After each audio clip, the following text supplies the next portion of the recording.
Les Bleus vous ont-ils finalement séduit, mes amis? Allez, habillage à la française, s'il vous plaît. Envoyez-moi une Marseillaise qui résonne. Guillaume, c'est oui ou c'est un Guillaume qui n'est pas dans le coup? C'est non. Oh, le salaud, Guillaume. Dave Mapalou. C'est oui. C'est oui. Nicolas Villas. Oui. Oh, attention, Nicolas, tout de même. Jérôme Alonso. Finalement séduit, finalement oui. Oui, et ben voilà. Ok. Guillaume, c'est non. Ben écoutez, on va écouter Guillaume, mais envoyez. Bah si. Ah, mais envoyez. Ah, bah, oui. jingle. Ah oui. Ah oui. On n'a plus besoin de se parler. On a un duo. Guillaume, vous voulez affronter qui? Le terrible Dave Apadou, le redoutable Nicolas Villas? C'est vous qui choisissez. Les trois. Mais non, peu importe, franchement. Le chat noir. Mais non, Chat noir. je vais me faire des. Bon, bah, Jérôme Alonso, voilà, pour les axes caméra, voilà, Dufy, Alonso. C'est va, frère. Guillaume Dufy, Jérôme Alonso, finalement, séduit, c'est oui pour. Il lui en faut un petit peu plus. Attends, Oui, comment? Qu'est-ce qu'il y a?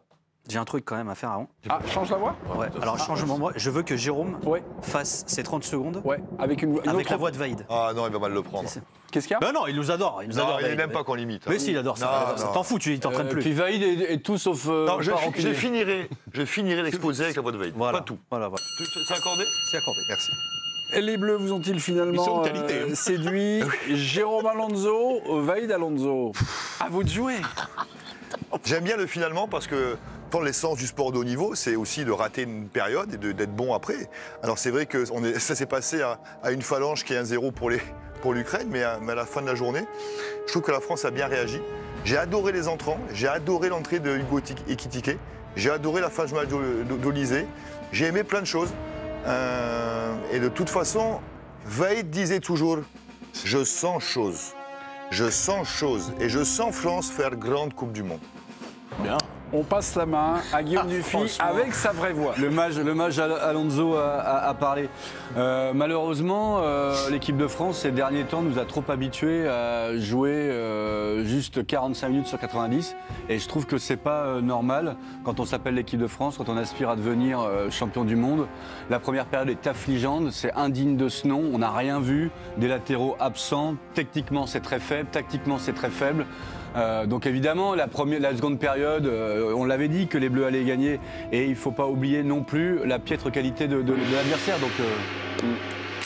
Donc, Guillaume Dufy, vous a-t-il finalement déçu? Voilà. Alors Guillaume est là, a répondu non, avec ses arguments. Jérôme Vaïd Alonso a développé les siens. Président, vous êtes de droite ou de gauche sur ce débat-là? Du plateau, hein, pardon. Non, mais je vais rejoindre Jérôme, moi, parce que le finalement, il est important. C'est vrai que le sens des mi-temps est important, je trouve. C'est-à-dire que la première n'était pas terrible et la deuxième est un peu plus excitante. Affligeante la première, c'est ça? Affligeante, peut-être pas jusque-là. Moi, je trouvais que ça manquait de rythme, d'intensité, etc. Donc, il n'y avait pas trop d'enchaînement. Et en deuxième mi-temps, bon, il a fallu ce pénalty pour un peu les lâcher, qui se lâchent. Et puis, c'est vrai qu'après, en face, quand tu mets ce premier but face à cette équipe d'Ukraine, ils ont aussi complètement lâché. Donc, ça a été un peu plus séduisant. Je rejoins aussi Jérôme sur les rentrées, notamment de Akliouche et surtout des Ekitike. Ça a fait du bien à cette équipe et ils font de très bonnes rentrées. Donc, dans l'ensemble, il y a vraiment des satisfactions, quoi. Il y a Olysée qui a fini en trombe. Donc, oui, finalement plutôt séduit, oui. Et Giovanni Castaldi a eu la chance d'assister à cette rencontre. Enfin, la chance, je ne sais pas si on écoute Guillaume Dufy. Bonsoir Giovanni. on n'a pas l'air d'accord. Hein. Bonsoir Mémé, bonsoir à tous. Giovanni, bon, vous prenez le train évidemment en marche. Le sentiment de l'équipe du soir, c'est que la première période des Bleus était, on va dire, très décevante, voire affligeante, et la deuxième, non, décevante. Il dit oui. Décevante, voilà. On part sur décevante, et la deuxième réussie. Est-ce que vous, là, vu du stade, c'est aussi votre constat? Ah bah honnêtement, pour avoir apprécié la première période de l'équipe de France, faut être malhonnête. Il n'y avait pas de rythme. Je trouvais que et en plus, j'ai pas trouvé que l'équipe d'Ukraine avait particulièrement bien défendu. C'est une équipe d'une faiblesse abyssale, honnêtement. Donc moi, j'étais frustré par la première mi-temps de l'équipe de France parce que je sentais qu'en mettant plus de rythme, ils auraient pu avoir la capacité de leur faire mal beaucoup plus tôt dans la rencontre. Je trouve que le fait du match, c'est les changements. Hugo Ekitike et Marnès Akliouche ont apporté un vrai plus. Je pense notamment à Hugo Ekitike qui a fait beaucoup avec et sans ballon. Ça a réveillé également, merci Lucas, ça a réveillé également, je trouve aussi Michael Olise qui a fini très très fort. Donc la seconde période de l'équipe de France était beaucoup plus intéressante parce que beaucoup plus de dynamisme et beaucoup plus de mouvements sans ballon, ce qui a manqué sur la première. Michel, j'ai pas compris le match. Voilà, merci beaucoup. Malhonnête, sur la première période. Malhonnête. J'ai fait preuve donc de malhonnêteté en trouvant cette première période plutôt plaisante, mais voilà, il n'y a pas de problème. Non, mais si votre étalon c'était Islande-France, peut-être que. Oui, ouais. Mon étalon France, il y avait 2 minutes, et là, il y en avait 7. Donc, effectivement. Mon étalon, c'est toujours contre l'Islande, mon ami Guillaume. Ça fait quelques minutes qu'on débriefe de cette rencontre, et à chaque fois, on revient sur le coaching de Deschamps et l'entrée d'Ekitike. Voilà. Dans l'aspect séduisant, il y a quand même ça en deuxième période. C'est-à-dire qu'on attendait, on en a beaucoup dit sur Cherki, et finalement. C'est les entrées d'Akliouche et surtout d'Ekitike qui ont un peu changé le match et qui l'ont rendu finalement excitant et séduisant aussi. Moi, Ekitike, il m'a fait grosse impression. Il rentre à un moment donné où l'Ukraine il rentre à 1-0. Moi, je trouve que Cherki, il a fait quand même une bonne prestation. Moi, je te dis pas qu'il a pas été bon. Mais je dis juste qu'il est rentré dans la bonne période. Sobre. Il a essayé. Les seuls petits mouvements qu'il y a eu en première mi-temps, ça part de lui. Donc il n'a pas. Alors les deux autres, oui, ça saute aux yeux d'un coup parce que tu arrives dans des moments où il y a de l'espace, où les mecs sont un peu cramés en face, donc tu les vois un peu plus. Hugo Ekitike est intervenu sur TF1. Vous avez Non, à chaque fois, il me pointe du doigt. Hein, c'est vrai. Mais il faut être beaucoup ce soir. Parfois, il se bourre, il me pointe moins. Du coup, si on reste comme ça peut durer très très longtemps. Ah oui, là, vous êtes en train de me faire un numéro, vous n'avez pas la citation ou pas? Si, bien sûr. Vous me faites peur parfois. Oui, je sais. C'est une bonne chose de fait. On n'a pas forcément offert le meilleur jeu sur l'ensemble de la campagne, mais on a eu les résultats et on est content. C'est un rêve de jouer cette Coupe du Monde. Je veux rentabiliser chaque minute. Voilà quelqu'un de lucide. Oui. Voilà. Non, mais là, il parlait sur l'ensemble de la campagne. Non, mais de toute façon, c'est vrai que l'équipe de France a fait le boulot. Après, pour en revenir à son entrée, moi, je le trouve très intéressant parce que c'est un joueur qui est animé. C'est-à-dire, c'est un joueur qui n'est pas neutre. Il rate ou il réussit. Il y a eu des prestations où il avait été un peu moins en réussite techniquement. Mais par contre, l'encéphalogramme n'est jamais plat avec lui. C'est quelqu'un qui est toujours animé, qui a toujours envie, qui est toujours bouillonnant avec le ballon, qui est toujours bouillonnant dans ses mouvements.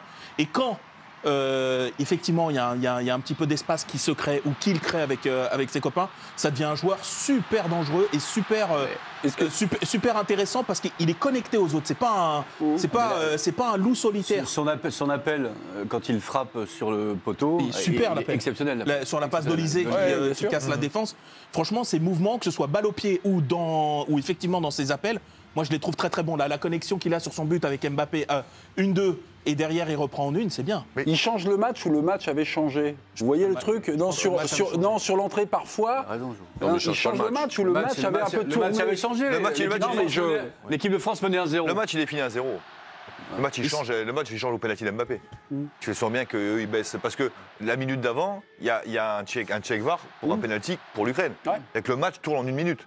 Tu peux être mené à 0 peut-être, et puis tu vas mener à 0. Et après ça, Joe l'a dit, eux, ils lâchent aussi. Alors, tu joues contre l'adversaire. Enfin, moi, j'aime bien juger l'adversaire du moment. Ils ont lâché, tant pis pour eux. On en a profité très bien. Mais le match, pour moi, à 1-0, il avait tourné. Donc, il y a un joueur, moi, je trouve qu'il le fait changer le plus, c'est Olysée.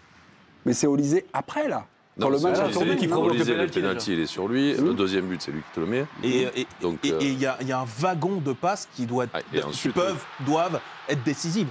Moi, je trouve que le moment de ce match-là, quand ça tourne sur 1-0 penalty qui provoque, même s'il le provoque de manière un peu comme ça, mais je veux dire, derrière, c'est lui qui s'approprie le match. C'est vrai parce que je l'ai trouvé un peu systématique en première période. J'ai moins aimé ce match, le fait qu'il rentre systématiquement et que Koundé, mais aussi Koundé, dans ses appels, pas du tout. Fait des fausses courses. Je ne sais pas si ça existe. Non, des vrais. Non, mais je sais pas si ça existe de faire des faux appels, vous savez, ou des appels fantômes. Des appels masqués. Ouais, ou pas d'appel. Ouais. Non, mais il est là. Olysée Cherki, ça joue un petit peu contre eux. Oui, mais il manquait le troisième. Le fameux je fais appel, mais je le fais pas, quoi. Bah, le 1-2, il manquait le 3, quoi. Ouais, non, mais en revanche, il y avait une vraie connexion Ekitike et Mbappé. C'est-à-dire, beaucoup étaient restés sur le PSG. Mais c'est là que tu vois qu'Ekitike, quand même, c'est un joueur qui a beaucoup évolué aussi depuis 2 ans, là. C'est pas du tout le même joueur qu'il y avait au PSG. Il n'était pas encore mûr. Hein. Comment Quand il arrive, il a Oui, mais il est encore jeune. Il n'est pas encore fini comme joueur. Jeannot, il est dépipé au PSG. Mais là, les deux se trouvent quand même, enfin, sur toutes les actions. C'est-à-dire, tu vois sur son but, sur l'occasion, etc. Sur le but de Mbappé aussi, le deuxième, le magnifique, là. Il y a un vrai truc qui s'est passé entre eux aussi sur ce match-là. Mais Olysée, ouais, moi je suis d'accord avec toi. C'est quand même lui, quand tu rentres dans son match, quand les autres peut-être comprennent mieux ce qu'il veut faire ou la connexion s'opère, ça change aussi, quoi. Ouais, exactement. Et Ekitike, qu'est-ce qu'il est bon, qu'est-ce qu'il est complet pour un joueur de sa taille. Pour ce gabarit-là, je ne l'avais pas vu aussi complet. Ekitike. Ah oui. Mais il est complet. Il est complet. Tu as vu la course qu'il fait sur le dernier but?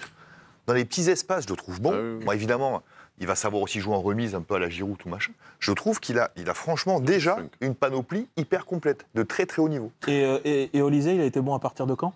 Moi, je l'ai trouvé encore meilleur quand Cherki est sorti. Je trouve que quand il se prend une liberté à partir de la sortie de Cherki, qui était vraiment le 10, t'as l'impression quand même qu'Olysée, là, il prend vraiment le trousseau des clés du jeu. Et derrière, c'est vraiment lui qui l'anime. Je le pense vraiment.